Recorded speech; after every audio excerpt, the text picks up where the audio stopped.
We are Meeples Abroad, and today we will be looking at Mythalix by Sunrise Game Studio. And we are very excited because we just received our Kickstarter copy, so let's see what's in the box. Okay, so we've got our brilliant, bright, contrasting game board, complete with hexagonal playing pieces. Now this is a Greek mythology game, so if you're into your Greek, then you're absolutely going to love this game. Right, we've got a few different types of card. We've got mythical, we've got army, we have warrior, we have power cards, and these will all become useful to us throughout the game. We've got some money here. We have lots of different type of dice. So we've got 6-sided dice, 20-sided dice, and I think there was a 12-sided dice in there as well. These here are our elements, and it's these that we're going to be competing for throughout the game. What you need is 4 of these, one of each type, in order to win. Right, this is my favourite part about the game. Look at these. These are your player pieces. So each player in the game is going to take on the role of one of these Olympian gods. So right here we've got Hermes. I'm assuming this guy here is Hades. We've got Poseidon, King of the Sea. And of course we've got the almighty Zeus, his wife Hera, and Aphrodite. So all of these different characters, each with their own unique powers to have a play with. Okay, so let's talk about setup first of all. Now here on your player board is where you tally up your movement, your defense, and your attack points. So we have a nice green tracker for our movement, red for attack, blue for defense. So you can see each player is going to start with 2 movement, 20 defense, and 0 attack. Okay, and you're ready to begin. Right, the order of play is found on the order of play card, which you can keep track of on your turn. So the very first thing you're going to do is have a look if you are owed anything from your strongholds. You see, throughout the game, you're going to be placing your strongholds in your colour, remember Aphrodite was playing with yellow, onto some of these tiles here, which might grant you something at the start of your turn. So for example, this mine will grant you some gold at the start of your turn, if you were to possess this square, or if you were on this tile here, you would actually be rewarded with a power card at the start of your turn. Power cards are just here. So first thing, collect your bounty, gold or cards. Step 2, you can use the gold that you have in order to purchase more cards. So there are 4 types of cards, and we'll have a look at those just now as well. The first 2, which are quite important, are the warrior and the army cards. These cards are going to be placed just here in your play area. So you can see that you can put warriors on either of these 2 tiles and armies on all 4. So you can only have 2 warriors, but you could have up to 4 armies, up to a maximum of 4 cards. Now the difference is that the army cards will grant you various attack points. So let's say we owned this card, we would gain +1 for all of our future attacks. Now I would keep this here. In order to keep track of how much attack I have, I would move my +1 attack on the tracker. So I now know the value of my attack. We'll talk about attacking in just a moment. Okay, we might draw ourselves a warrior card. These are a little bit more expensive. Warrior cards will actually cost you 8 gold for one of these, whereas the army card was just 3 gold.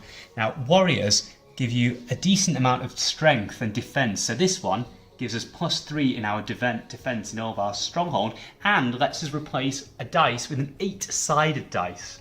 Now actually, the greater the number of sides on our dice, the better. You're going to see that that's going to increase your attack and defense potential. So I might be able to place that just here. Now the other 2 types of cards, the power cards and the mythical cards, give us one-time bonuses, which are quite useful. So for example, this first power card lets us activate your god's ultra power. Remember, we saw our ultra power down here on our god's player card. And this power card right here is going to also activate our power. There's a few of those. This one, when we attack the same tile a second time, we can attack a tile a second time if we lose it the first time. So quite useful power cards. Mythical cards also grant special abilities. These tend to be even better and even more valuable than a power card. So this one here, gain +7 for your attack. So incredibly valuable, and there's lots of these. We'll see how we get mythical cards in addition to buying a mythical card at the start of the turn, which will cost you 6 gold. 3 gold for a power card. Okay, so on your turn so far, we have said that we are going to receive any benefits from our stronghold.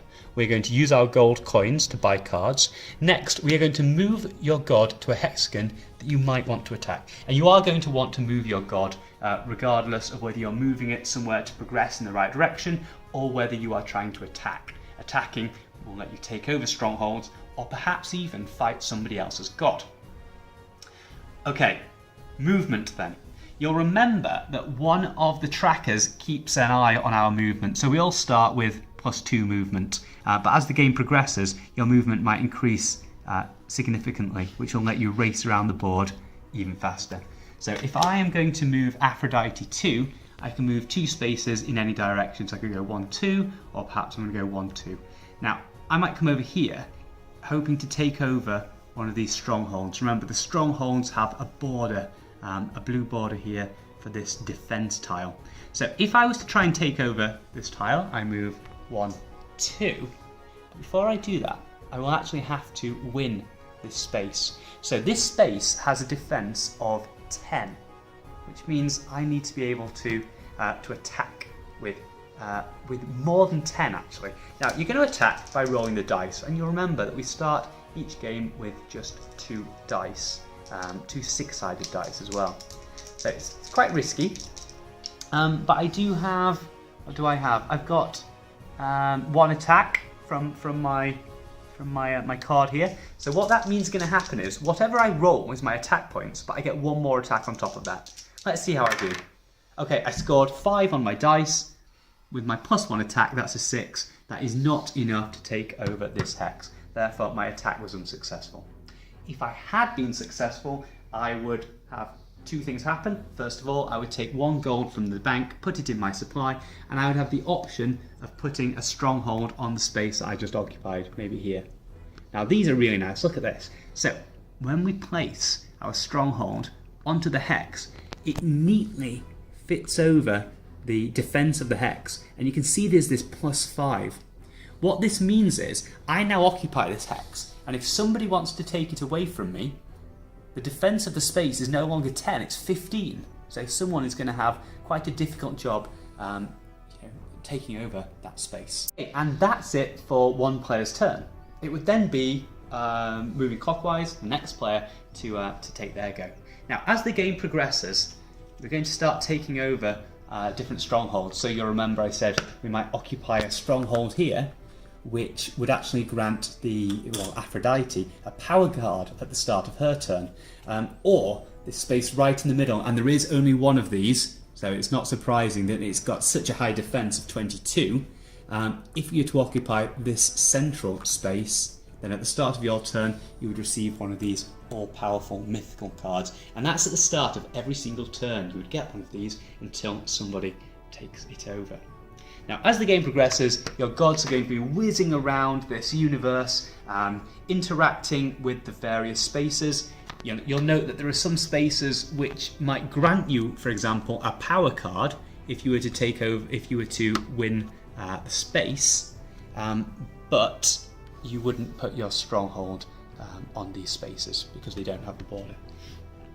Now remember, what we are trying to do here is harness the power of the elements. The gods have found themselves in this universe, sucked through a portal where they're all wrestling for power with one another. So they're trying to harness the power of the elements. Each god starts with 1 element, but there are also 4 elements to be gained from each corner of the board.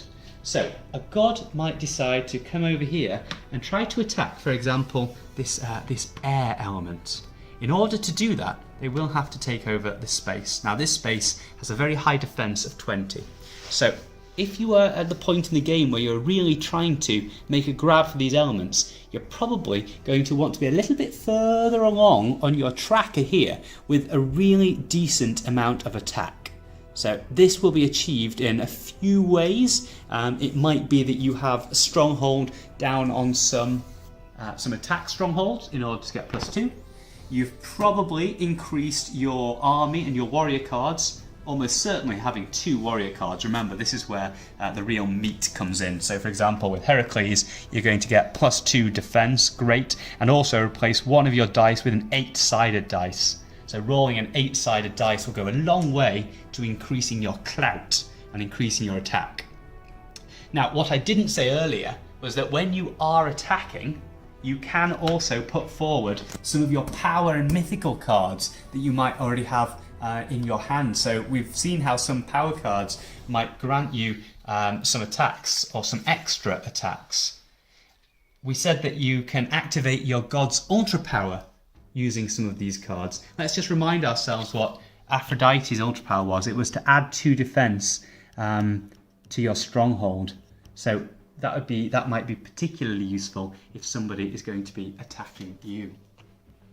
So one way that you're getting your elements is by attacking the 4 altars in the corners. The other way is interacting with the other players in the game. So if you think someone is getting a little bit too big for their boots or getting a little bit too close to that prize, then you're probably going to want to go after them with everything you've got. So to attack another player, you do this in a very similar way to attacking an altar. And that is that if you're at this point in the game, you suggest who it is you're going to attack. So maybe I'm going to attack Ares over here. We'll just put our tile up there to show we're going to attack him. We were able to do that because we had 2 movement. And we will roll our dice to attack, depending on what dice I have in the game, which might be a 20-sided dice or a 12-sided dice. Now, Ares has the right to defend himself also. So Ares will similarly be rolling his dice to see what his score is. The winning, if Aphrodite is successful, then she will be able to steal an element by Ares. If Ares is taken down, then Ares will return to his corner of the game board to wallow in self-pity. And the winner is the first player to win themselves their 4th element. At that point, the game is over and the war is won. So that's the game. But if that wasn't enough, then check out all of these cool extras. So first of all, we've got the art of Mythalix here. So some stunning artistry work that really shows you the journey of how the game developed and tells a story of how the gods came to be in this dystopian universe that they found themselves in. What else have we got? Other cool Mythalix goodies. Right here we've got our dice tray, which is beautiful and will save your lovely games table from any scratches to the surface. This, I think, is incredible. Look at this. So, as an extra, I mean, the money's fine. We know in games have plastic for coins, but check out these beauties that you could bag yourself with the nice extra version available from Mythalix. And check these out. If you thought the figurines were cool to start with, look at these extra sized gods that you can be playing with. So we've got Poseidon, Hermes, we've got Artemis, and in fact we've got all of the gods. So do check out the extras. So that was Mythalix. If you liked our video, don't forget to subscribe, and you can check out our photos on Instagram, Twitter and on Facebook. Until next time, bye!